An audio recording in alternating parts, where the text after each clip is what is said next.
D boss Darshan ಮಗ ಮಾಡಿರುವ ಕೆಲಸಕ್ಕೆ ದರ್ಶನ್ ರವರ ತಾಯಿ ಮೀನಾ ಕುಮಾರಿ ಅವರು ಆಶ್ಚರ್ಯಪಟ್ಟಿದ್ದಾರೆ. ಅದೇನು ನೋಡೋಣ ಬನ್ನಿ.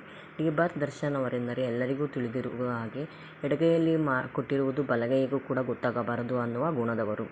ಆದರೆ ದರ್ಶನ್ ರವರು ಈಗ ಎಲ್ಲರಿಗೂ ಕಾಣದ ಕೈ ರೀತಿ ಸಹಾಯ ಮಾಡುತ್ತಿದ್ದಾರೆ. ಎಲ್ಲರಿಗೂ ಖುಷಿಯಾಗಿದೆ. ದರ್ಶನ್ ರವರು ಜೈಲಿನಿಂದ ಬಂದ ನಂತರ ತುಂಬ ಬದಲಾವಣೆಯಾಗಿದ್ದಾರೆ. ಹಾಗಾಗಿ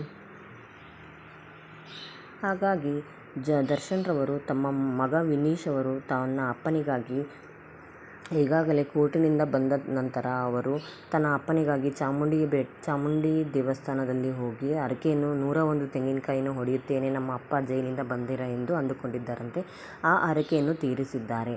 ಈಗ ದರ್ಶನ್ ರವರ ಮಗ ವಿನೀಶ್ ರವರು ಹಾಸ್ಪಿಟಲಿನಲ್ಲಿ ಇರುವ ಒಬ್ಬರು ವೃದ್ಧ ರೋಗಿಗೆ ಸಹಾಯವನ್ನು ಮಾಡಿ ತುಂಬ ಖುಷಿಪಟ್ಟಿದ್ದಾರೆ. ಎಲ್ಲ ಡಿ ಬಾಸ್ ರವರ ಬುದ್ಧಿಯೇ ಹೀಗೆ ಇರಬೇಕು ಜೂನಿಯರ್ ಬಾಸ್ ಎಂದು ಎಲ್ಲರೂ ಆಶೀರ್ವಾದ ಮಾಡಿದ್ದಾರೆ. ಕಮೆಂಟ್ ಮೇಲೆ ಕಮೆಂಟ್ ಮಾಡುತ್ತಿದ್ದಾರೆ. ಆದರೆ ದರ್ಶನ್ ರವರ ತಾಯಿಯವರು ಕೂಡ ಎಲ್ಲ ನನ್ನ ಮಗನ ಹಾಗೆಯೇ ಬುದ್ಧಿ ಎಂದು ಖುಷಿಪಟ್ಟಿದ್ದಾರೆ. ಹೀಗಾಗಿ ಮಗನನ್ನು ತಬ್ಬಿಕೊಂಡು ವಿಜಯಲಕ್ಷ್ಮಿ ಅವರು ಆನಂದದಿಂದ ಸಂತೋಷವನ್ನು ಆನಂದ ಬಾಷ್ಪ ಇಟ್ಟಿದ್ದಾರೆ. ಹಾಗಾಗಿ ವಿನೀಶ್ ಮತ್ತು ಅಪ್ಪ ಎಲ್ಲರಿಗೂ ಒಂದೇ ಗುಣ ಇರುವುದು. ವಿಜಯಲಕ್ಷ್ಮಿ ಅವರು ಈಗಿಂದನಾದರೂ ಸಂತೋಷವಾಗಿರಲಿ ಎಂದು ತಿಳಿಸುತ್ತೇವೆ. ಕಮೆಂಟ್ ಮಾಡಿ ತಿಳಿಸಿ.